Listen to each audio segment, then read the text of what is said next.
नाजरीन, अमेरिका ने ईरान में गिरने वाले अपने एक जख्मी पायलट को बचाने के लिए कई फौजियों को जख्मी और 8 जंगी त्यारे और ड्रोन्स को तबाह करवा चुका है। आखिरकार एक जख्मी पायलट को बचाने के लिए अमेरिका ने अपना इतना बड़ा नुकसान क्यों किया है? नाजरीन, आज के प्रोग्राम में इसकी असल राज आपके सामने रखेंगे। इसके साथ साथ यह ऑपरेशन कामयाब रहा या नहीं, और अब ईरान और अमेरिका के दरमियान मुज़ाकरात का क्या होगा, ये भी आज के प्रोग्राम में आप लोगों को बताएंगे। आज तारीख है 5 अप्रैल 2026 और मैं हूं आपका मेजबान आकिल हुसैन बाकरी। हमारे चैनल को जरूर सब्सक्राइब करें और बेल आइकन क्लिक करके कमेंट सेक्शन में अपनी राय का इजहार लाजमी करें, क्योंकि आप लोगों को जो फीडबैक है वो नाजरीन हमारे लिए बहुत ज्यादा अहम है। नाजरीन, अमेरिका और इसराइल की ईरान के अंदर खौफनाक किस्म की बमबारी और ईरान के जवाबी कार्रवाई को नाजरीन आज ये 37 दिन मुकम्मल हो चुके हैं। इन 37 दिनों में अमेरिका और इसराइल की खौफनाक किस्म की बमबारी के जवाब में ईरान की जानिब से नाजरीन हर लम्हे, इन 37 दिनों में हर लम्हे ईरान ने अमेरिका और इसराइल को मुसलसल सरप्राइज पे सरप्राइज दे रहा है। लेकिन उससे भी बड़ा सरप्राइज नाजरीन ये उस वक्त मिल चुका है कि पिछले 48 घंटों के दौरान जो है अमेरिका के इस वक्त जो है F-15 जो जंगी जो जहाज हैं जिन्होंने बमबारी करने के लिए ईरान में आए थे, वो ईरान के मिसाइलों के जद में आने के बाद जो है दो पायलट्स जो हैं वो गिर जाते हैं, एक महफूज मकाम पर गिर जाते हैं, एक ईरान की सरजमीन के अंदर गिर जाते हैं। बस उसके बाद जो है नाजरीन कोहराम बर्पा हो जाता है। फिर उसी एक जख्मी पायलट को बचाने के लिए अमेरिका ने एक बहुत बड़ा ऑपरेशन का आगाज कर लिया। ये ऑपरेशन का आगाज करने के बाद नाजरीन, ये ऑपरेशन को जो ही शुरू किया गया, फिर ईरान की जानिब से जवाबी इस ऑपरेशन को नाकाम बनाने के लिए कार्रवाइयों का सिलसिला तेज हो गया। बस इसके बाद जो है दुनिया में अमेरिका को मजीद सुबकी का सामना करना पड़ा। वो कैसे? नाज़रीन, इस एक ज़ख्मी पायलट को बचाने के लिए जो आने वाले अमेरिकी जो जहाज़ थे, उनमें से A-10 जहाज़ तबाह हो गया। 2 ब्लैक हॉक के हेलीकॉप्टर्स को निशाना ईरान ने बनाया। 2 मज़ीद C-130 जहाज़ तबाह हो गए और उसमें कई अमेरिकी फौजी जो हैं वो ज़ख्मी हो गए इस ऑपरेशन में, एक ज़ख्मी पायलट को बचाने के लिए। नाज़रीन, अगर इसकी थोड़ी मज़ीद तफ़सीलात पे जाएँ, तो जो अभी तफ़सीलात सामने आ चुकी है, उसमें ये इत्तलात मौसूल हो रही है कि एक ज़ख्मी पायलट को रेस्क्यू करने के लिए अमेरिका ने अपने कई जहाज़ तबाह करवाए हैं, जिसमें नाज़रीन F-1 F-15 तबाह हो चुका है, F-15 और इसके साथ-साथ 2 HH-60 हेलीकॉप्टर तबाह हो चुके हैं, 2 और 1 MH-61 ये लिटिल बर्ड कहते हैं, ये तबाह हो चुका है। उसके अलावा एक नाजरीन A-10 थंडर, ये बोल्ट 2 जो है वो तबाह हो चुका है। इसके साथ साथ दो नाजरीन वन जो दो तबाह हो चुके हैं वो C-130 तबाह हो चुके हैं। एक तबाह हो चुका है MQ-92, ये रिपेयर ड्रोन जो है ये भी तबाह हो चुका है। और इन तमाम तबाहशुदा जो अमेरिकी जो जंगी जहाज हैं, इनके बाकायदा फुटेजेस इस वक्त ईरान बाकायदा नाजरीन इसको जारी कर चुका है। ये उससे भी ज्यादा शर्मनाक अमेरिका के लिए ये है कि जो फौजी वहां आए थे, उनके जो पतलूने वहां छोड़कर गए हैं नाजरीन, वो भी उन्होंने मीडिया में दिखा दिया है ईरान की जानिब से। फिर डोनाल्ड ट्रंप कहते हैं कि हमने कामयाब ऑपरेशन किया और उस कामयाब ऑपरेशन में हमने अपने पायलट को, जख्मी पायलट को हमने रेस्क्यू करने में कामयाब हुए।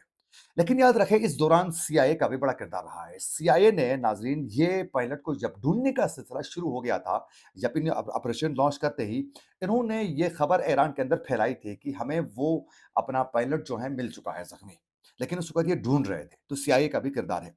यूं इस ऑपरेशन के दौरान नाजरीन अपने 8 से जायद जंगी तैयारे तबाह करवाकर, ड्रोन्स को तबाह करवाकर, कई फौजी को जख्मी करवाकर जो है एक जख्मी अपने पायलट को बचा रहे हैं।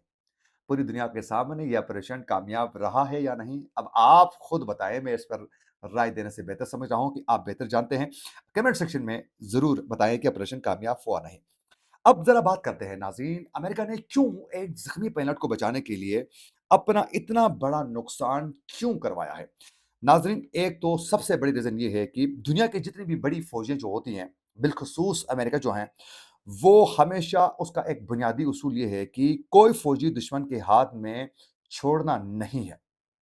यानी इससे फ़ौजियों का जो मोराल है वो हाई रहता है कि फ़ौजियों को ये मालूम होता है कि अगर हम कभी भी हमले के लिए जाते हैं, अपने दुश्मन के साथ हम लड़ते हैं, तो हमें बचाने के लिए कोई न कोई पीछे से आने वाला है। यानी हमें बचाने के लिए हमारी रियासत मौजूद है।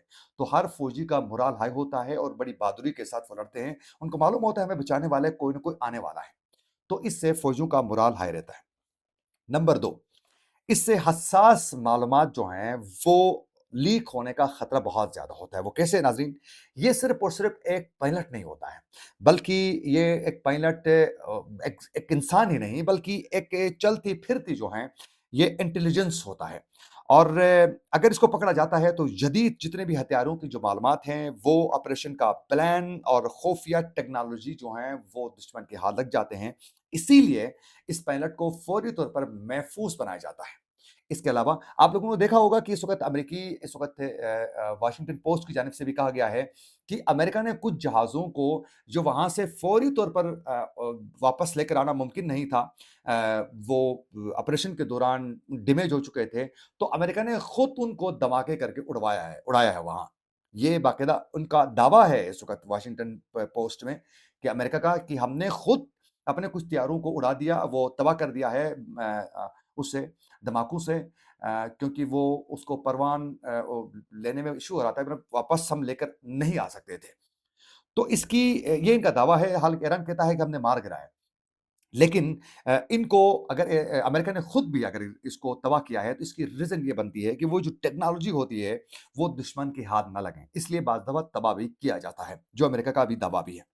और तीसरी बड़ी रीज़न ये है नाज़रीन कि नफ़्सियाती जंग में अगर ईरान इस पायलट को पकड़ के मीडिया के सामने लेकर अगर वो आते, तो आलमी सत्ता पर जो है अमेरिका को मज़ीद ज़लालत और रुसवाई का सामना करना पड़ता है। एक बहुत बड़ी शिकस्त होती और ये स्ट्रेटेजिक इसको शिकस्त कहा जाता है। और चौथी और इस सबसे बड़ी जो है रीज़न ये थी नाज़रीन कि अगर ये पायलट ईरान के हाथ आ जाता, तो जो ईरान ने जो डिमांड करना था, वो अमेरिका के लिए बहुत भयानक होना था। तो अमेरिका ने कहा कि सुबकी का सामना करना पड़ेगा, फिर ईरान पता नहीं क्या डिमांड करेगा। इनके पास बड़े-बड़े ज़हन मौजूद हैं, डिमांड ऐसा होगा जो हमारे लिए बहुत मुश्किल होगा, तो लिहाज़ा रिस्क लिया जाए और फिर उन्होंने रिस्क लेकर ऑपरेशन वो कर चुके हैं। अब पे आप लोगों को बताते चलें कि नाज़रीन अब मुज़ाकरात का क्या होगा? मुज़ाकरात के हवाले से नाज़रीन मैं आप लोगों को बताता चलूँ कि मुज़ाकरात पर शब-ए-खून जो है वो मारा गया है एक बार फिर दोबारा। नाज़रीन बीबीसी ने इज़राइली ब्रॉडकास्टिंग जो अथॉरिटी है उसका हवाला देते हुए कहा है कि इस वक़्त जंगबंदी तक पहुँचने के जो तरीक़ार थे, जो वाशिंगटन और तेहरान के दरमियान जो राबिते हो चुके थे, वो तमाम राबिते इस वक़्त ख़त्म हो चुके हैं एक बार फिर दोबारा। मुज़ाकराती अमल यानी अब रुक चुका है क्योंकि जो ही पायलट गिर गया, तो अमेरिका की जानिब से ईरान को 48 घंटे के लिए जंग रोकने कहा गया था। लेकिन ईरान ने इसे मुकम्मल तौर पर मुस्तरद कर दिया, ये कहते हुए कि हम टेम्परेरी तौर पर जो हैं, वो जंगबंदी नहीं चाहते हैं। परमानेंट जंगबंदी करना चाहते हैं तो हम तैयार हैं। यूँ इस वक़्त पाकिस्तान, तुर्की और सऊदी अरब, मिस्र की जो कोशिशें थी वो एक बार फिर दोबारा नाकाम बनाई गई है। जिसमें बिलख़ुसूस इस वक़्त जो मुलविस है वो एक तो नेतन्याहू खुद हैं और दूसरा ये जो अमेरिका के जो वज़ीर जंग हैं, ये भी मुलविस हैं। और डोनाल्ड ट्रंप को इस वक़्त खिलौने की तरह जो हैं वो इसको अंगुलियों में नचा रहे हैं। जिससे खुद अमेरिका के अंदर भी एहतजाजी मुज़ाहरे हो रहे हैं। और फिर अब तो इज़राइल के अंदर भी जो है एहतजाजी मुज़ाहरे शिद्दत इख्तियार कर चुके हैं इस जंग के ख़ात्मे के लिए। ये थे कुछ अपडेट्स जो हम आप तक पहुँचाना चाह रहे थे। इसी के साथ अपने मेज़बान आकिल हुसैन बाकरी को दीजिए इजाज़त। अल्लाह निगहबान।